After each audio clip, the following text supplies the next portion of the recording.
Okay, well, thank you very much for making time at the weekend, everyone, for joining us. And thank you, Samuel, for your application and for the follow-up questions you gave us. What we'd like to do, the challenge with this, the interesting thing about this challenge is it's very new to everyone, and it's a bit of an experiment for all of us. And one of the key questions is, of course, the whole point of it is we're bringing something new technology to the kind of people who don't usually have access to it. So, your application so far have completely satisfied us on the kind of political and subject front. But we've got a few more questions to ask you just to make sure that we're all aligned, if that's all right with you, and then we'll go ahead and let you know what we've decided. So if I could just ask Renuka first, as our sort of subject expert, to see if she's got any remaining questions for you. Renuka.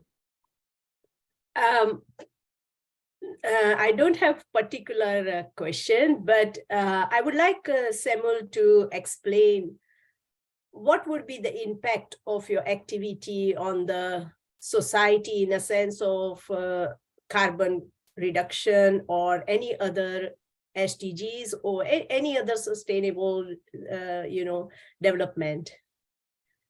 Okay, thank you very much, Renuka. And maybe I should probably veer off a bit. I've seen a whole lot of your work on SDGs, and especially when it comes to sustainability. So yeah, thank you for all you do in that space.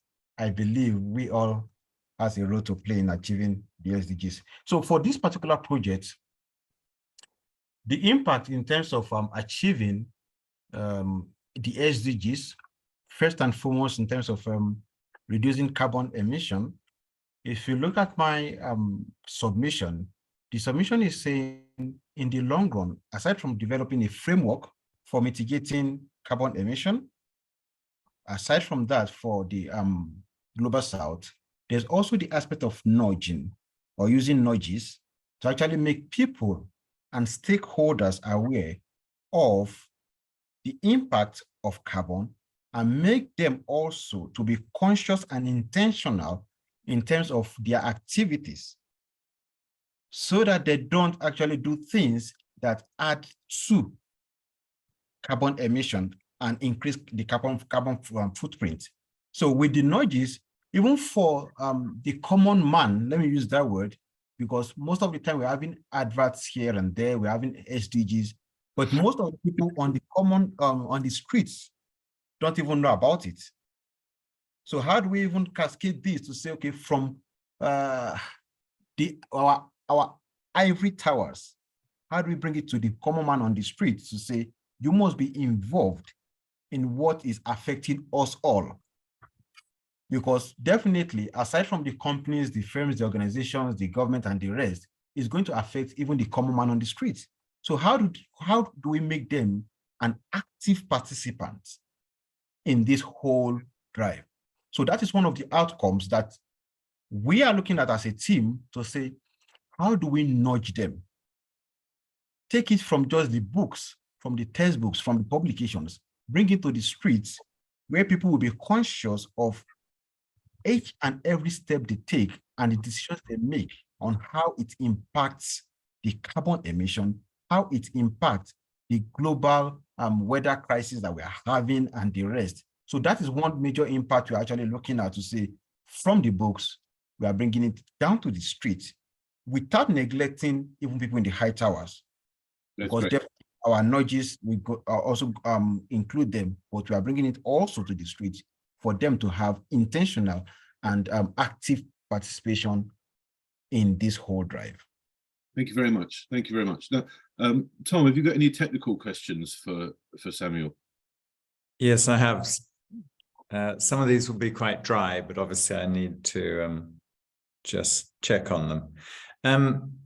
What application are you going to use for your data analysis and modeling? Okay, thank you very much. For my data analysis and modeling, before now, based on my submission and the rest, before now, we have actually been using ML, machine learning, to do most of our analysis. If you look at the Square projects in Nigeria, that's output of some of the sensors that I said are already in place. We're already using ML. And then majorly, that is what we are planning to use for this also, to use ML applications algorithms to actually do our analysis, because now we are actually having a whole lot of big data being collected in real time. So that actually fits in properly for us to say ML is actually what we want to use, except I don't know if the funders are saying there is a particular tool they want us to actually use. We are open to actually bring that to the table, because sometimes funders are also they want to be to follow it up to say, oh, I want this tool to be used and the rest. If there are specific tools that they want us to use, okay, it's fine. We can actually bring it in as much as we're able to actually achieve our objective. It's fine. But ML is what we are planning, and then we can also for our aside from using that for modeling, we're also looking at using SCM for our modeling also. That will actually help us to have a kind of model that we can easily have the trees, the connections, and explain it scientifically also with values, and be able to explain how the factors that we have actually been able to bring together interrelate and correlate with each other. So we are using ML. We're actually also using SCM for our analysis. So therefore, the code is your own that you've developed? Sorry, I didn't get that. When you talk about using ML, this model is developed by yourselves? It's not from somebody else? No, not at all. Yeah, good. What operating system have you designed to exploit? Or are you agnostic? Okay, if I get that, what operating system are we planning to deploy? Is it? Well, I will be candid with you.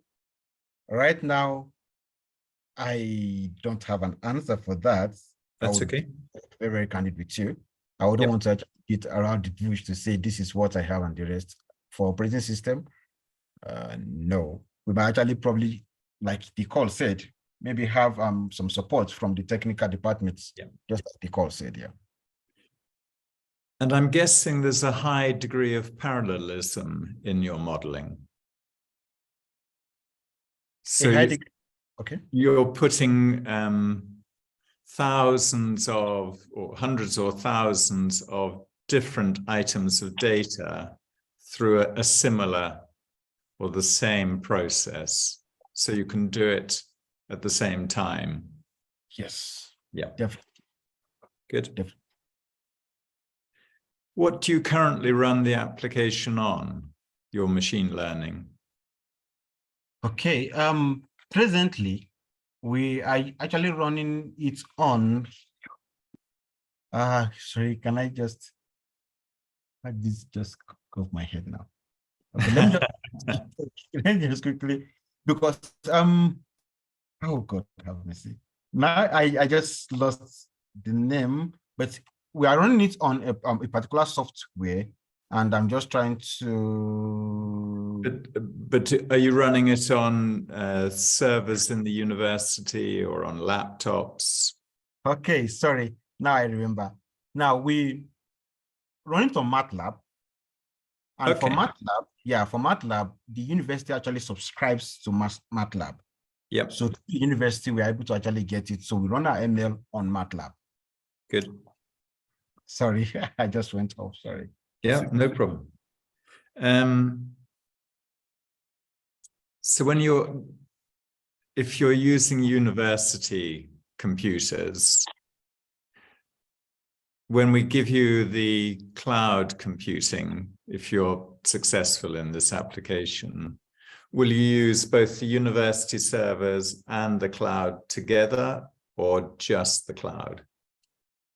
Okay, now for this particular project, we are actually looking at exploring the cloud server on its own, because specifically it is tailored for this project.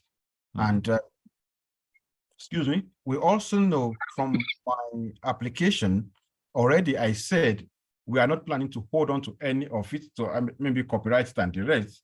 So we are definitely using this, which is the cloud computing that is being provided entirely for it, so that there won't be any clash of interests, or conflict of interest rather, from any front. So we're actually using this dedicated to it. And for now, based on what we are doing, before now, we haven't actually used it from different points, like 2 countries. Now we're having a whole lot of data now compared to what we used to have. Before now, it is just 1 country. Now we're actually bringing 2 countries together. So definitely we are just dedicating it to the provided cloud. Good. Those were my questions. Thank you. Thank you. Excellent. Thank you very much. And I mean, as the, well, I'm calling it political expert, but really my job in this assessment is to see how your project and what you're telling us matches with the C3 News goal of speeding up carbon drawdown by helping the inactive become active. And right from the beginning, when I saw your application, I gave you full marks anyway, because it's completely compliant with not only with both parts of it. So there's the speeding up carbon drawdown part and what you're calling the nudging element of it, which is making the inactive inactive. And you put it very well yourself by taking knowledge from the ivory towers out onto the streets. I think that's a beautiful way of putting it. So, I don't really have any questions for you other than this one. And it's perfectly fine for the answer to be, I don't know, because that's the whole point of research, right? It's not very meaningful if you already know the answers. So what might you envisage, just guess, possible outcomes might be that you would, and how would you nudge that? I mean, how would you be able to translate that? Just an example. It doesn't have to be a real one. I'm just trying to get a sense of how it might work. Okay, thank you very much, Rob. At least now you've said, I don't know it's also an answer. However, just looking at it, what do I expect? Definitely looking at the global south and the amount of work that has been done so far, I definitely expect that the carbon footprint will be very high. That I expect. Then the question is, why? And the other question is, how do we reduce it? So if now I'm thinking, okay, it should be high based on just me sitting without going to the field yet. But that doesn't mean if I get something different, I'm going to tweak it. No, it means, yes, my estimate or my prediction is wrong, but scientifically, now this is what we have from our data. So it is now about, okay, now that we have this result, how do we now make the inactive very, very active, intentionally active? Yeah. So put me on the spot, maybe I think it will be high, especially in the cities like we have pointed out, Lagos State, Lagos Metropolis, and the Johannesburg Metropolis. It will be very, very high due to the human activities that we have there. That's what I think. Renuka, you got a question? Yeah, not a question, just a point to add on this one, that of course, we know that compared to global north, global south will never have a high carbon emissions to show as such, but we will have a baseline of something as a carbon emission, and we will be able to show how people can, because the global south is on a developing pathway, and it has to develop plenty of things, but we can show that there is a way of development without raising your carbon emissions. As also, while if this is possible, we can decrease the carbon emissions wherever there are high intensity and allow people to understand new techniques, new workloads, and all the new trajectories emerging out of it. So I think that is what we will be looking forward with even this small project. No, I think it's a very good point. Even without the nudging bit, simply benchmarking it, if the methodology is sound, that's valuable in itself, because at least without benchmarking it, how do you know if you're making any difference, or how can you measure any improvement? So that in itself, you've got to start with an accurate measurement, and that on its own is a valuable thing. I agree. Sorry, Yeah. Tom. Tom, No, I agree. At least it's a first step in first articulating how much we have in the global south. It's a very, very good step. Then benchmarking it to what we already know from the north gives us a very good sneak peek into what we have in the south. Yeah. I just got one final question for you, which is, I mean, it's not really a technical question at all, but I'm just curious about your own, because I'm a journalist by training. I'm always interested in people as well. And what's your own story about how you came to be studying this particular area in relation to sustainability and carbon emissions? I mean, you started out in the construction industry, right? Yes. Thank you very much, Robert. Yes, I started up and I'm still in the construction industry doing construction research and the rest. But the thing is, for us, if I say for us, I mean, even for the research center I belong to, one thing we do is basically we are looking at how to improve the construction industry and human lives generally. So I mentioned first, before I spoke about the Square project. The Square project was done, I think, 2 years ago in Lagos, Nigeria.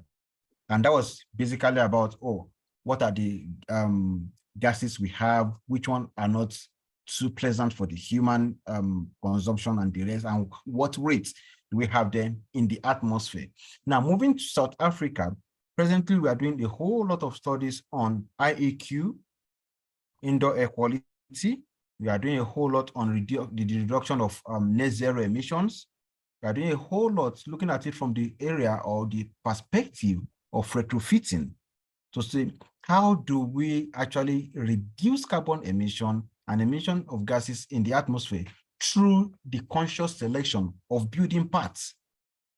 So that is also an aspect that we have been looking at, and it has been an extensive study for us. And that's how I got to actually come into this space to talk about, okay, beyond we talking about building, construction, and the rest, how do our activities in the construction industry affect carbon emission, carbon footprints, greenhouse gas emissions, and the rest? So that was how I came into this space. And yeah, we are doing a whole lot in terms of GHG, net zero emissions. And even now we have some other applications on the reduction of emissions, IAQ, and the rest that are actually presently also ongoing. We are very, very active in that space. Thank you very much. Thank you very much. That's very interesting. And obviously, construction and buildings is a huge part of historic carbon emissions. So that's a really good starting point for any attempts to reduce it. So Tom and Renuka, have you heard anything that suggests we shouldn't give Samuel part of the prize? I would certainly go for it, like he deserves.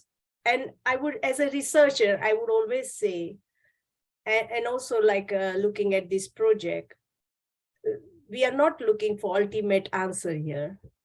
We are looking to understand what we can be doing, how we can improve, and how it can be improved by like how we can bring something on table for, as already mentioned by Samuel, to the common people who can be actively engaged with this. Absolutely. I always said, as a journalist, if you already know the answer, it's not a very good question. Tom, how about you? I'm fine to go ahead. Okay, it's unanimous then. We're very happy to award you part of you're the first successful applicant for the See-Through Carbon competition, Samuel. Congratulations. Congratulations. Thank you very much. Thank you very much. Okay, well, I mean, as obviously this is just the beginning of the process, and Tom will now be in touch with you and put you in touch with his team, who will talk you through how to prepare your data, and then we can get down to the details of when, and the sooner the better, obviously, for all of us. And it sounds like you already have quite a big body of data.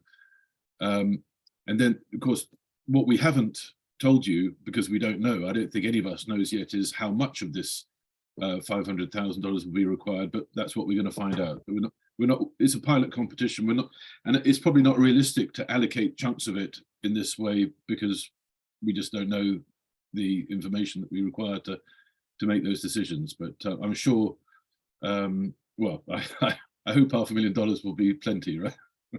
We'll find out anyway. But yeah, thank you very much. And the other point we're trying to make, this is a pilot and we're sort of making it up as we go along, although we're trying to be as fair and transparent about it as we can, given this pressing deadline. And at the moment, all we can really offer, Tom's team is very, they're limited and they're busy with other things. So he's got to be careful about the number of projects he can take on. But we want to make this permanent and to expand it. And the other element of it that we're conscious is very important, because the whole point of this experiment is to bring new technology to people who don't usually have access to it. So there's going to be a very steep learning curve on both sides. And the other element that we would like to be able to offer, we can't formally offer it at the moment, but obviously within our capacity, we'll do as much as we can, because we want your results to be as useful as possible, is some element of mentoring or, consultancy in how to construct the project, and also what to do with the results afterwards. And in that respect, I don't want to speak for her, but just last night, we've got a new member on the expert panel. Renuka doesn't know this yet. Dr. Susan Lechelt from Edinburgh University. And she specializes in sort of the area of AI and education and communication. And one of their areas of research and expertise is precisely how to use high-level computing in both directions to inform and educate people. So I can't speak for her, but she may be able to have some thoughts once we have the results on how to use them and how to disseminate them. And obviously we've got other subject experts in the matter of emissions evaluation and sensors, and who have been asking also, Joe Jack Williams, you saw his questions, he's had a lot of experience in this area. So I'm sure if he can spare the time, he may be able to give you some suggestions on the methodology as well. But we can't promise that at the moment because we've got limited resources, but we'll do what we can to help improve both the structure and the data gathering, and then what you do with the results afterwards. Because that, we're very, C3 News is very pragmatic and action oriented, as you sound like you are. There's no point in learning this stuff if we can't then use it to measurably reduce carbon as quickly as possible. And that's really the point of it. So gathering the data is only half the job, really. Excellent. Well, thank you very much. Do you have any questions for us? Okay, thank you very much. I appreciate Tom, Rob, Renuka. I really do appreciate your time. In terms of question, if I get you correctly, Tom is going to actually get in touch very soon. Okay, then other fine details so that we can actually get the ball rolling. When are we looking at? I'm just like, I'm ready. The team is ready on my side also, but I just want to know, okay, when are we looking at, so that, because I think I saw April as the cutoff. Yeah. So it means we have to actually move. So I'm expecting us to be in contact with you on Monday. Okay. That's okay. We can provide compute capacity from Monday. No, that's fine. That's fine. Thank you very much. Yeah, okay. It will be exciting to work together. Same here. I look forward to actually working with this team, with the other experts on the team also. And congratulations, Samuel, and thank you very much, Tom, and thank you very much, Robert. Well, congratulations. It's a real pleasure. We're all very excited, and we're really looking forward to seeing what's going to happen. And as I say, it's not a good question if you know the answer. None of us knows what's going to happen. It's all a bit of an adventure, an experiment, but that's the whole point, isn't it? So yeah. Okay. Very good. Congratulations again. All right. Thank you very much. Robert, sorry, will I get a follow-up email after this meeting? Of course, yeah.